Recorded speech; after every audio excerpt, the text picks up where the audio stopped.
Bonjour à toutes et à tous, bienvenue dans cette nouvelle capsule où j'aimerais vous parler des jugements hâtifs du yang envers son yin. Alors, cette vidéo, je tiens pas à la faire dans un but de critique, dans un but de je casse les yang et j'honore les yin, pas du tout. Sinon pour moi, alors déjà c'est pas ma manière d'être et puis ça alimenterait la dualité donc c'est pas ce que je souhaite. Mais je pense qu'elle peut être utile cette vidéo déjà pour les yin, pour mieux comprendre leur yang et surtout pour les yang au moment où ils vont se réveiller, de se dire mais je ne comprends pas comment j'ai pu faire souffrir mon yin. Comment j'ai pu rejeter mon yin. Pourquoi mon yin n'est plus là. Voilà, faire comprendre au yang qu'est-ce qui a blessé son yin. Voilà. Ok. Et bien sûr, ce n'est pas dans un but non plus de faire culpabiliser ou voilà. C'est dans un but vraiment lumineux que je le fais. Voilà. Ok. Commençons. Du coup, le yang, quand il rencontre son yin, il va percevoir son yin comme un petit peu un phénomène. Il va le percevoir comme assez naïf et comme quelqu'un qui est pas là, qui est pas ancré, qui est pas dans la matière, qui vit pas dans le confort, qui n'a pas de matérialité, ou pas tant que ça, qui n'a pas de point d'attache. Donc un yin, vraiment, il peut avoir ses deux valises et se barrer, quoi. Si vous connaissez le tarot, ça serait représenté par l'arcane du fou. Voilà, le yin est représenté par l'arcane du fou, qui est vraiment l'enfant et qui n'a pas d'attache, qui, voilà, c'est je pars. Voilà. Et du coup, le yang dans le duo, il va trouver en son yin une manière de se rendre profondément utile dans la matière. C'est-à-dire que le yang, il souhaite être utile et créer un besoin vis-à-vis de sa blessure d'abandon, je vous l'ai déjà dit, pour ne pas être abandonné. Donc il va faire quelque chose pour ne pas être abandonné.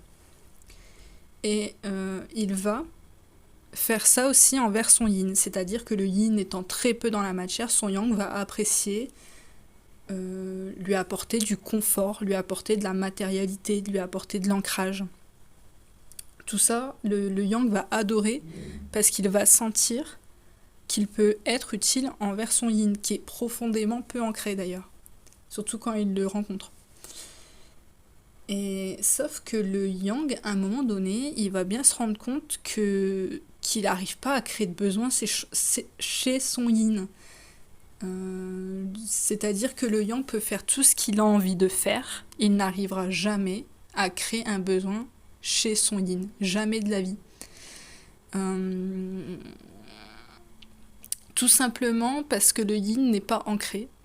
Voilà, et du coup vous pouvez faire tout ce que vous avez envie pour l'ancrer, ça ne marchera pas. Parce qu'il n'est pas là, il ne se rend pas compte de sa conscience corporelle et matérielle.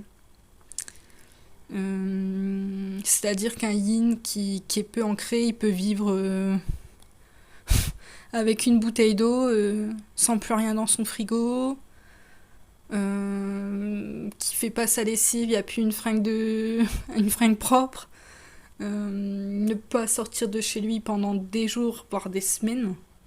Voilà, un yin, ça aime être en état hypnotique constant, je vais dire ça comme ça. Donc avec un faux self où il a l'impression d'être à Disneyland, toujours dans son paradis perdu. Et donc au début, le yang, il va adorer apporter du confort, de l'ancrage à son yin. Et petit à petit, il va se rendre compte que, merde, c'est pas comme les autres. Il va bien se rendre compte à un moment donné que son yin, il s'attache pas en fait.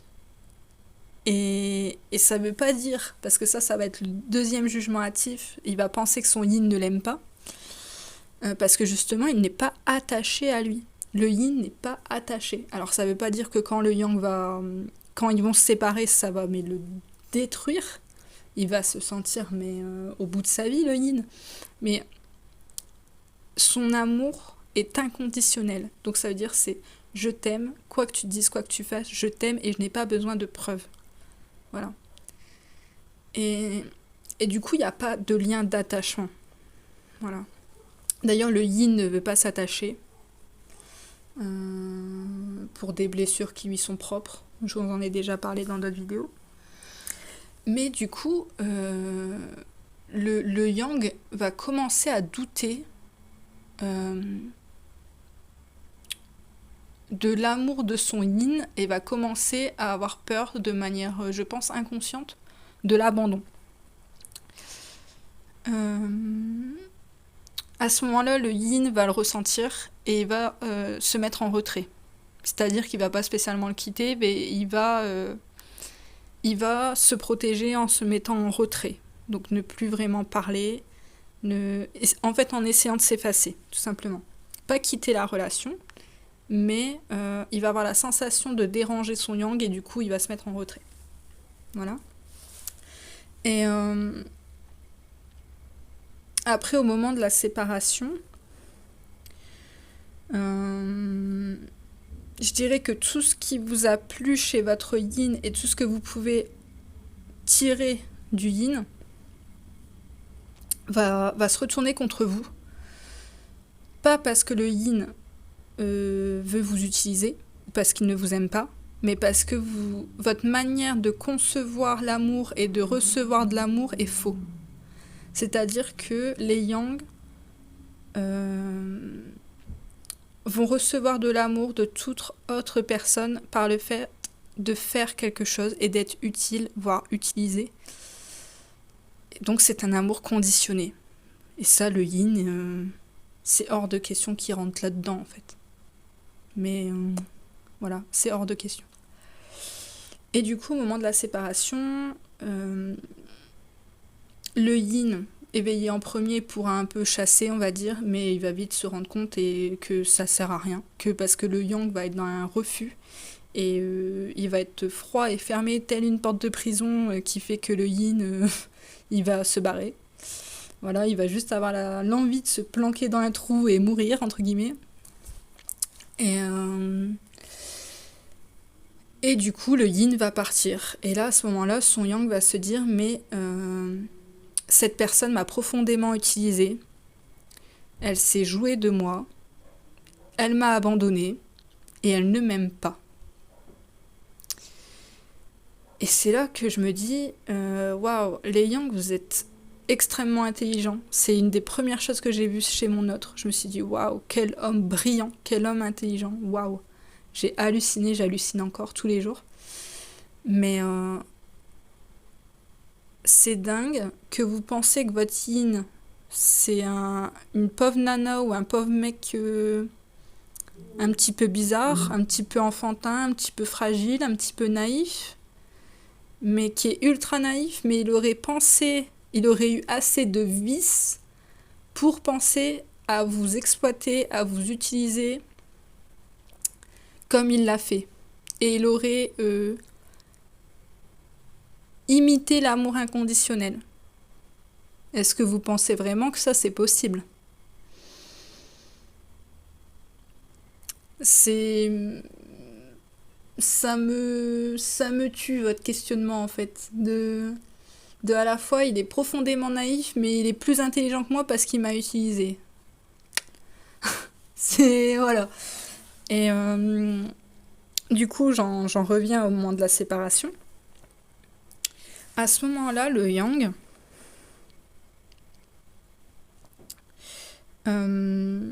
voulant couper avec ses émotions, voulant couper avec l'amour qu'il ressent pour le yin, va le personnifier comme quelqu'un d'horrible. Comme quelqu'un... comme si c'était la pire personne au monde qu'il avait jamais rencontrée. Et, euh, et du coup, souvent, et c'est là que j'aimerais rétablir une vérité, même une réalité, qui est que le yang va penser que son yin l'a utilisé pour la matière. Donc ça peut se matérialiser de plusieurs sortes, de différentes manières. Soit il pense que son yin a voulu lui voler de l'argent. Et là, regardez, est-ce que votre yin il vous a vraiment pris de l'argent? Voilà, cette vidéo aussi, elle est là pour mettre un petit peu d'ordre. Regardez, voilà. Observez et regardez qui vous prend de l'argent. Vous verrez que c'est pas votre yin. Euh, il peut penser que le yin l'a utilisé pour un certain confort. Donc, par exemple, faire des travaux, faire comment dire, faire quelque chose en fait. Donc, euh, lui rendre un service, lui, ouais, je sais pas. Ouais, lui faire quelque chose en fait. Observez à qui vous faites à qui vous rendez le plus de service. Ça sera pas votre yin. Ça sera pas votre yin pour la simple et bonne raison que votre yin n'est pas ancré. Et au moment où il va commencer à s'ancrer et qu'il va avoir des projets et qu'il va vous en parler, qui va dire je sais pas, j'aimerais bien faire ça, est-ce que tu peux m'aider? Déjà un yin qui va vous regarder en disant est-ce que tu peux m'aider? C'est un yin qui aura extrêmement confiance en vous parce qu'un yin pense qu'il ne mérite rien. Donc jamais il demandera de l'aide de quelqu'un parce il pense être profondément un boulet qu'il ne mérite pas d'aide. Voilà. Et c'est généralement à ce moment-là où vous allez le quitter. Voilà, parce que le yin, il va commencer à émettre des intentions d'ancrage par lui-même, de monter des projets, d'aller voir des gens, de faire des voyages, etc., etc., etc. Et c'est là s'engager plus ou dans la vie de couple ou plein de choses comme ça, où c'est là qu'il va commencer à émettre le fait de vouloir s'ancrer, c'est là que vous allez le quitter pour qu'il s'ancre de lui-même. Et par exemple, il y a des yang qui pensent que leur yin veut qu'il assume ses enfants à sa place. Voilà. Je vous le dis, ça me paraît tellement étrange. Il y a des yang qui vont penser que les yin veulent les exploiter. Donc moi, je vais vous donner mon exemple personnel.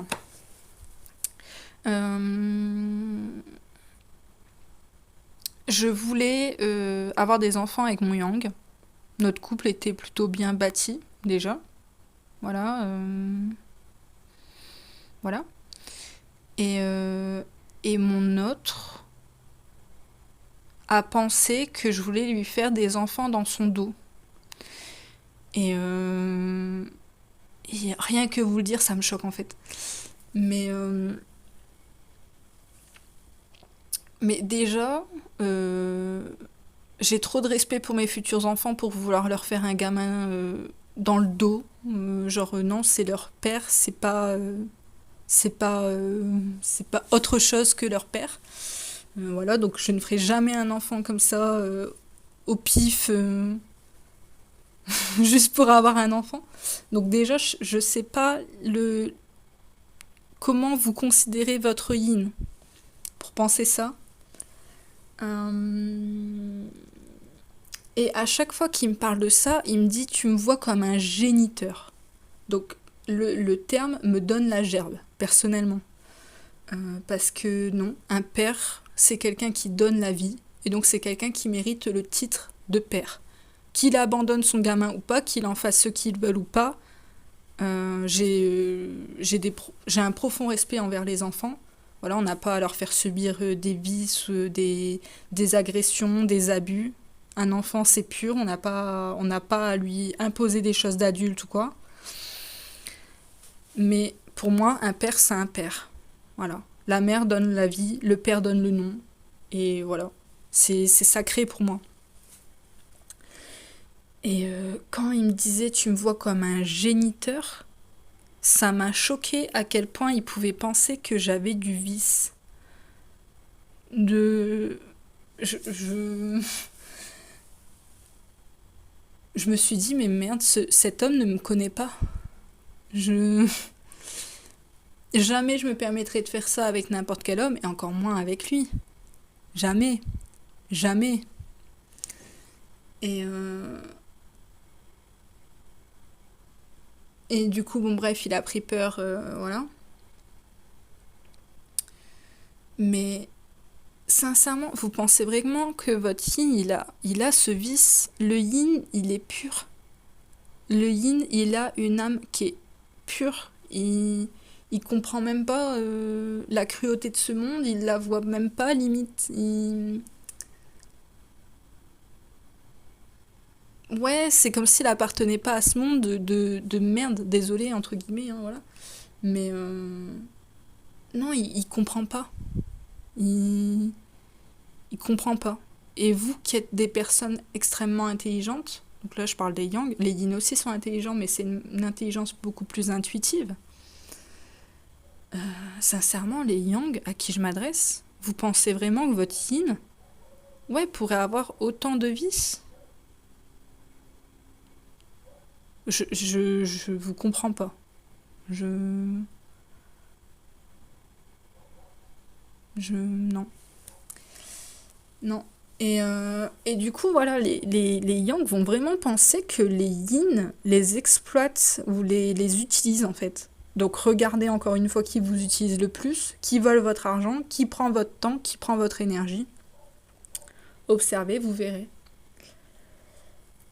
Observez aussi combien de fois votre yin il vous a demandé quelque chose.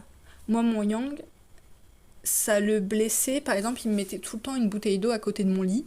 Parce qu'il savait que je buvais la nuit. Ça m'arrivait de me réveiller dans la nuit pour aller boire. Et du coup, il me mettait une bouteille d'eau à côté de mon lit. Et un jour, je lui ai dit merci. Et il m'a regardé, il m'a fait, mais tu l'as vu? Puis j'ai un peu tiqué, j'ai fait, bah oui, comme d'habitude en fait. Mais je lui disais pas merci, mais c'est pas parce que je le pensais pas. C'est parce que j'avais une difficulté à associer, donc une difficulté à dire il a fait ça pour moi. Donc déjà, quelqu'un qui fait quelque chose pour moi, c'est Noël, voilà. Euh, qui, oui, qui pose une bouteille d'eau, qui pense à moi, et que je vois la bouteille, et je pense à dire merci, même si au fond du cœur je le ressens, et du coup je me dis, mais du fond du cœur je le ressens, cette gratitude, donc il va le ressentir aussi, et il n'y a pas besoin spécialement que je le verbalise. Et bien quand je lui ai verbalisé, ça l'a choqué. Et c'est là qu'il peut se dire, mais en fait, moi, elle m'a jamais rien demandé. Et je suis sûre, les yang, vérifiez, réfléchissez, regardez, et vous verrez que votre yin, il ne vous a jamais rien demandé. Sauf peut-être à la fin, au moment où il y a eu la séparation, parce que le yin a commencé à verbaliser le souhait de s'ancrer. Et du coup, je reviendrai aussi sur le fait que le yang pense que le yin ne l'aime pas.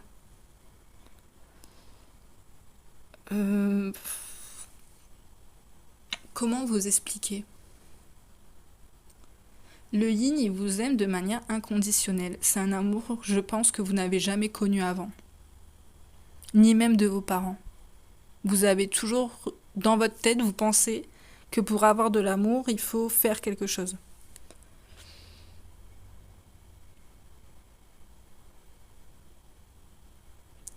Et le yin, même avant de vous connaître, il vous aimait déjà. Le yin, il est tellement intuitif qu'il savait qu'il allait vous rencontrer.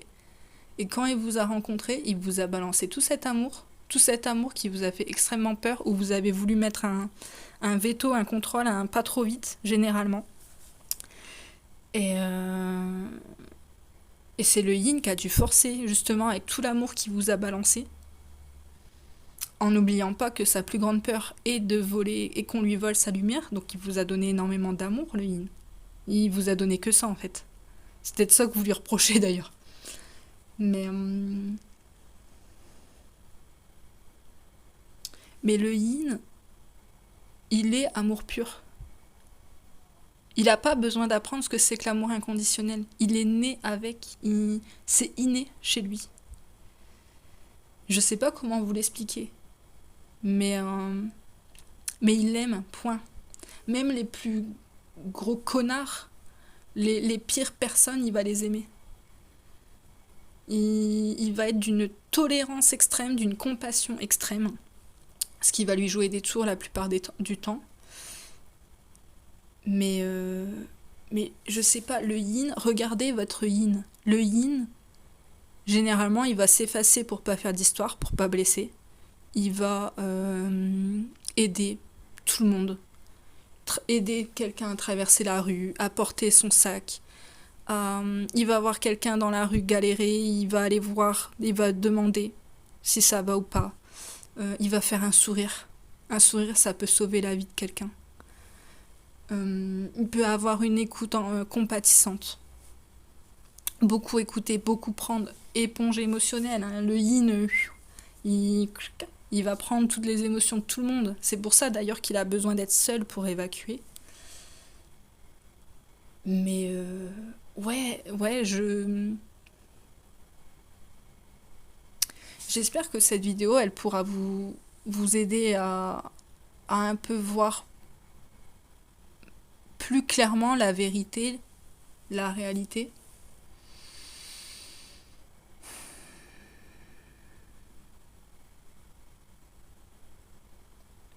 Le yin, la seule chose qu'il veut pour vous, c'est qu'un jour vous arrivez à vibrer cet amour inconditionnel. En vous. Pour vous. Que vous puissiez un jour sentir cette douce chaleur, en fait. Et pas grâce à lui. Parce que le yin, lui, va penser que vous l'abusez à cause de l'émotionnel. Et c'est pour ça que le yin aura du mal à vous quitter aussi. Voilà, même s'il part énergétiquement, il sera toujours près de vous parce qu'il se dira de manière inconsciente qu'il doit vous nourrir, qu'il doit vous aider, qu'il doit être le phare au loin, qu'il doit vous apporter cette lumière. Après tout, il en a tellement. Il a tellement d'amour en lui qu'il peut en distribuer à tout le monde. Voilà ce qu'il va se dire.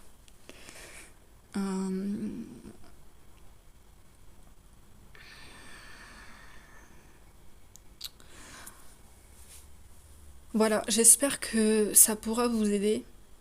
Mais juste, voilà, ce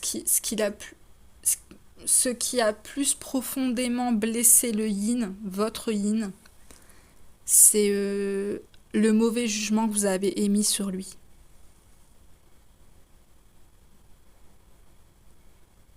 Ouais. Ce jugement assez froid, assez ferme d'ailleurs.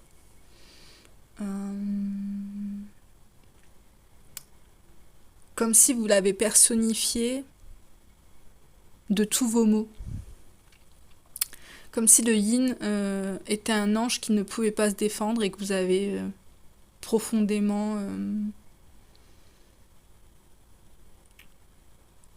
émis une étiquette de diable sur sa tête. Je vais pas dire salir parce que vous n'êtes pas sale. Il n'y a que les gens sales qui peuvent salir les autres. Mais voilà, vous l'avez étiqueté comme quelqu'un de profondément vicieux, manipulateur, certaines formes de perversité, qu'il ne comprend pas. C'est comment vous voulez qu'il soit pervers quand mentalement il peut déjà pas le contextualiser, quand il peut pas se l'imaginer. Même moi je vous le dis, je le comprends pas en fait. À la fois j'arrive à comprendre pourquoi mon yang peut se dire ça, et à la fois je me dis waouh, comment il a pu se dire ça. Je dis pas que le yin n'a pas de défaut, c'est pas ça. Mais en tout cas, il a une pureté qu'il ne veut en aucun cas entacher. Quand on dit qu'il a peur qu'on lui vole sa lumière, qu'on lui vole son âme, c'est aussi sa pureté. Il a très peur qu'on vienne prendre sa pureté et qu'on l'utilise contre son gré. D'ailleurs, on va souvent le faire. Quand on va jouer sur les mots avec, quand je sais pas, on va l'accuser à tort de quelque chose, parce qu'on sait qu'il peut pas dire non, ou qu'il n'arrive pas à se défendre plus que ça, ou quand il se défend, il le fait assez crûment, ou même avec des excès de colère par exemple, et qu'on va lui dire encore, bah tu vois, t'es fou.